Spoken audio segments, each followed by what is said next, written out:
Hi, this is History with Andrew Allen, and today is episode 5 of my series, The Mexican-American War, The Return of Santa Anna. Before I forget, I include the names of the people I talk about and my sources in the description. As I explained last episode, President James Polk had announced that he intended to occupy Oregon, which was jointly occupied by Britain and the United States. War was possible, but the British Prime Minister needed the United States as a trading partner more than he needed a distant colony, so a compromise border was agreed. When Polk's envoy ignored the subject of Texas and offered to buy New Mexico and California, President Herrera refused to negotiate. Herrera hoped to avoid a war with the United States, but feared that Mexico's northern neighbor would invade, so he ordered General Mariano Paredes to lead an army to the border with Texas, just in case. However, Paredes believed that Herrera was too liberal and used the army to seize power, which ended any hope of negotiations. Polk then ordered General Taylor to place his army directly across from the Mexican town of Matamoros, and Mexican troops attacked a smaller American patrol, giving Polk his excuse to declare war. Polk had placed American troops in danger to provoke a reaction. The Mexicans had reacted, and Polk had his excuse. Except, he had already won the support of his cabinet to ask Congress to declare war on Mexico, even though the latest report from Taylor simply stated that the forces were glaring at each other, but there had not been any shooting. The closest to a reason for war was $5 million in unresolved claims by American merchants against the Mexican government, but it is clear that Polk wanted to invade because the Mexican government had refused to sell California and New Mexico. Dispatches from Taylor about the initial fighting arrived 4 hours after the cabinet meeting ended. Aside from a break to attend church, Saturday evening and Sunday were spent drafting a declaration of war to be delivered to Congress on Monday. It should be emphasized that the House and the Senate basically rubber-stamped the declaration, which set a worrisome precedent. Pressure for the War of 1812 had come from the war hawks in the House, and President James Madison had given in to that pressure rather than initiating it. Even so, the House had debated for 4 days, and the Senate had debated for over 2 weeks before it granted Madison permission to declare war. Polk's supporters limited debate to 2 hours. And connected the authorization of funds for the army with the declaration of war, thus ensuring that any opponent of war would be accused of voting against the troops. The tactic worked.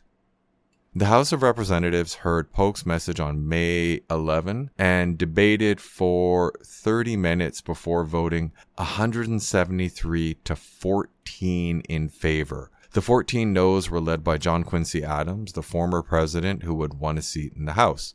The Senate voted 42 to 2 in favor of war, simply because war had already started.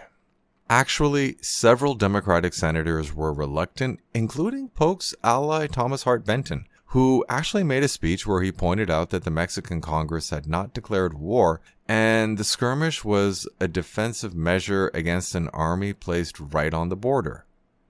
However, the Whigs knew that the Federalist Party had been punished severely for opposing the War of 1812, and they clearly refused to make the same mistake. Most Whigs voted in favor of money for the army, but condemned the war. As a result, Congress passed a bill authorizing the recruitment of 50,000 men who would serve 12 months or the duration of the war. Polk and the cabinet did not plan for a long war, believing that Mexico was broke, which it was, and would soon surrender, which it would not.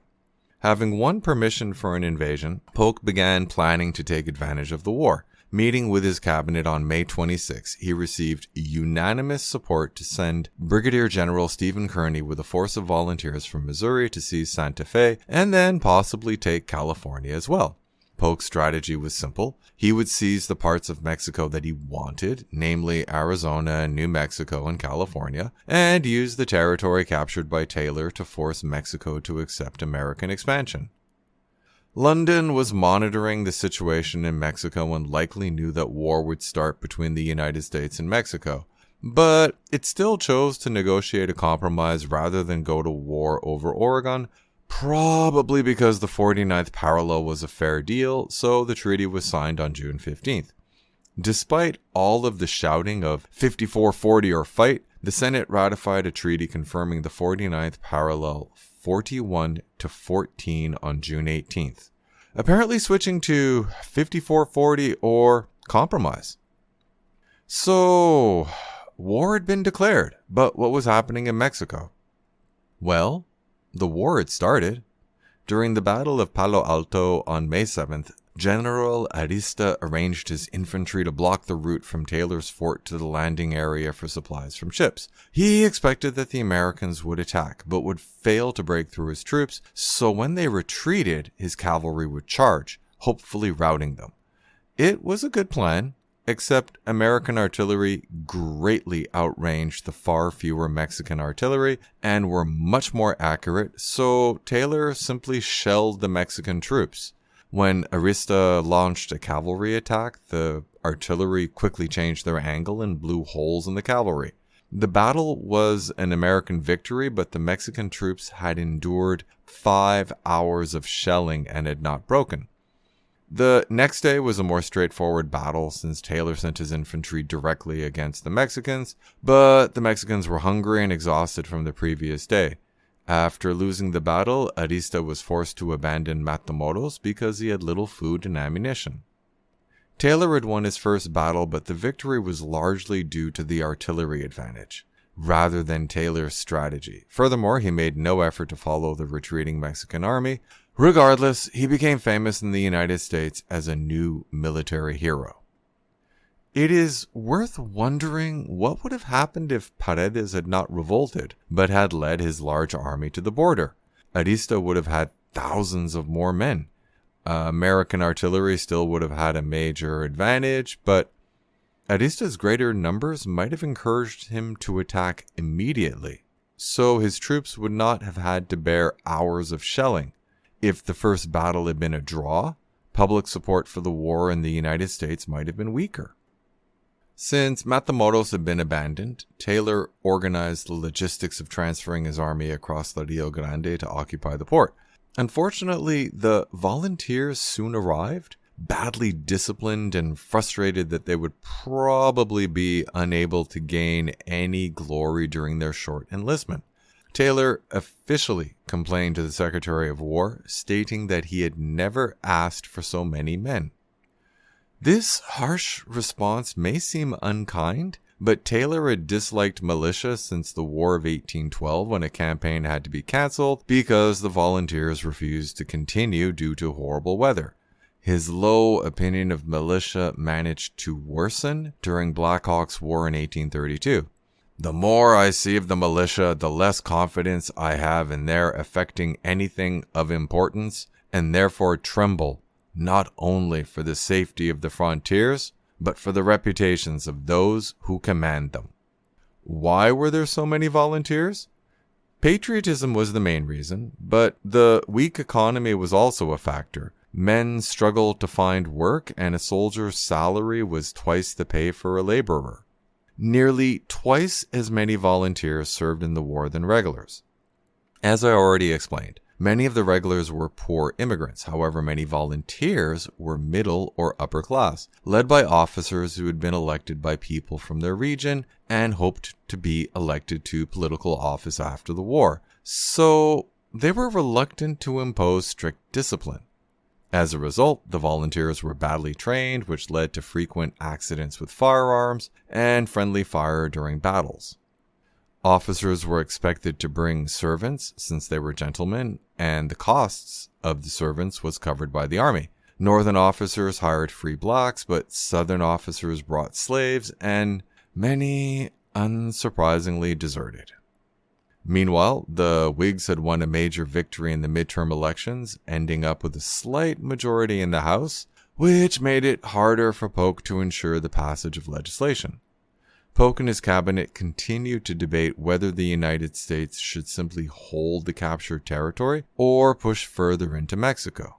Polk had already concluded that the simplest way to end the war was to capture Veracruz and then march on Mexico City, but he needed cabinet support and congressional approval for the budget to pay for a larger army. Unfortunately, he had to accept that Winfield Scott, who he disliked and distrusted, would have to command the expedition. Poor cooperation between the president and Scott was not just due to Scott's abrasive nature. The 5 senior generals were all Whigs, and Scott clearly had presidential ambitions, since he could not rise any higher in the army. At the same time, Scott was politely reminding the Secretary of War that he could reach the Rio Grande to take command of the volunteers. If he was needed, really, no trouble. But Secretary of War Marcy refused to put Scott in charge of Taylor. Still, he was the senior general, so Polk offered Scott command of the enlarged army that would include the volunteers, and he accepted. Then news of Taylor's victories arrived and he was promoted to major general, so Scott could not command on the border since they would be equal rank, which left the Veracruz campaign. Following the defeat at Matamoros, the Paredes government needed someone to blame and chose Arista, who was court-martialed in early July. However, Paredes' popularity continued to plummet. Actually, a military defeat in a remote region was not the only reason why Paredes' poll numbers were falling. Paredes and his supporters were nostalgic for the period when Mexico was a Spanish colony, and he himself was not opposed to the installation of a monarch from Europe with limited powers. But his supporters were monarchists. However, while moderates and conservatives have been worried by the perceived drift to radicalism under Herrera, they did not want to return to monarchy. But what to do? They needed a leader to revolt. And one soon appeared, or rather, returned. Since the current president couldn't cope with the crisis, people began to mention Santa Anna, who was in exile in Cuba. Avoiding the embarrassment of a coup, Paredes abdicated near the end of July and was succeeded by Vice President Nicolas Bravo. Obviously, it did not matter if people were willing to give Santa Anna a second chance or a third chance. Kind of hard to keep track, since he would never be able to make it past the American blockade to reach Mexico. Except he did, which requires some explanation. Several American emissaries had talked to Santa Anna in Havana, and Polk had believed claims that Santa Anna would accept a sale of Mexican land in exchange for peace, so he had been permitted to pass through the American blockade of Veracruz on August 16th. Given Santa Anna's repeated defense of Mexico against foreign invaders, why Polk allowed himself to be convinced is unknown, but he was proven completely wrong. As ever, Santa Anna wanted to be in charge but did not want responsibility, so he implemented Gómez Faria's plan of establishing a Council of State that would supervise new elections while an interim government was led by General Mariano Salas. This sounds confusing and undoubtedly confused people. Gómez Farias was head of the Council of State, but Salas was president, while Santa Anna was responsible for the defense of the nation and did not have a history of listening to anyone else, regardless of where he stood on the chain of command. If Santa Anna had placed his prestige behind Gómez Farias or Salas, it might have ensured something resembling cooperation between the various factions. Instead, he refused to become involved, and the factions struggled against each other while he left the capital in order to regain his former reputation as a hero.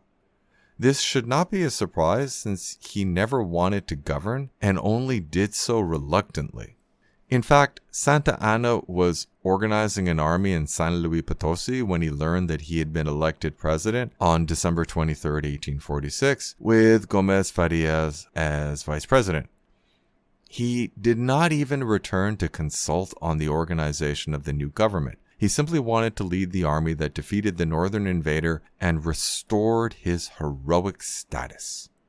Gómez Farías could do whatever he wanted as long as he sent money to fund the new army. Gómez Farías did his best, but there was not enough time to supply a large army, and Mexico's economy had already been in trouble before the invasion. A defensive strategy would have been a good idea, but there was little glory in a defensive strategy, and Santa Anna wanted glory. Not every state was willing to contribute men, but troops began to arrive. The larger problem was that the government lacked the money to pay and equip them. Unlike his disastrous campaign against the rebels in Texas, Santa Anna had decided to train his army, so he remained in San Luis Potosí for 4 months, building a solid army of 20,000 men. The Mexican survivors of the 2 battles near the Rio Grande had regrouped at Monterrey, the largest city in northern Mexico, and built fortifications to balance the American advantage in light artillery. Taylor knew that the terrain along the route to Monterrey was harsh, so he prepared carefully, accumulating supplies. Even so, it was a hard march. Taylor arrived with 6,000 men, half regulars and half volunteers from Texas, Mississippi, Ohio, Kentucky, and Maryland. The Mexican network of forts proved effective, so American soldiers were under fire from multiple directions. A key factor was improved Mexican artillery, and the improved artillery was largely due to the San Patricio Battalion. What was the San Patricio Battalion, you ask? Lieutenant John Riley, a deserter from the American Army and an artillery expert who had previously served in the British Army, had raised over 200 soldiers. Although the battalion included foreign-born Mexican citizens and residents, as well as deserters from the American Army, most were Irish, so they were called the San Patricios in honor of St. Patrick, the patron saint of Ireland. Several months of training enabled the battalion to fight well during the battle. The first day of the assault on Monterrey failed, largely because Taylor threw his men in direct attacks against well-defended positions. While he had taken heavy casualties, General Ampudia worried that he could not hold the outer defenses of the city, so he withdrew his men to the inner defenses. The American troops soon figured out how to tunnel from building to building, using sharpshooters on the roof to prevent enemy fire from other buildings. Realizing that his army would eventually be destroyed, Ampudia negotiated a withdrawal with Taylor, who accepted the armistice because his own army had been mauled during the fighting and needed rest. The agreement included a 2-month armistice to permit negotiation between the two governments. Taylor had won repeated victories but only received criticism from Polk, who felt that he was moving too slowly. Honestly, Taylor had little choice.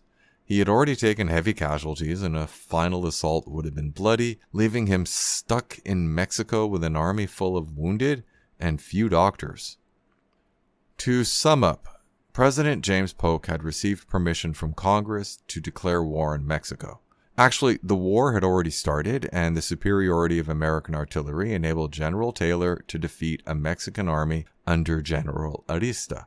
Soon after the battle, President Paredes resigned, although the main factor was opposition to his increasingly open support for a return to monarchy.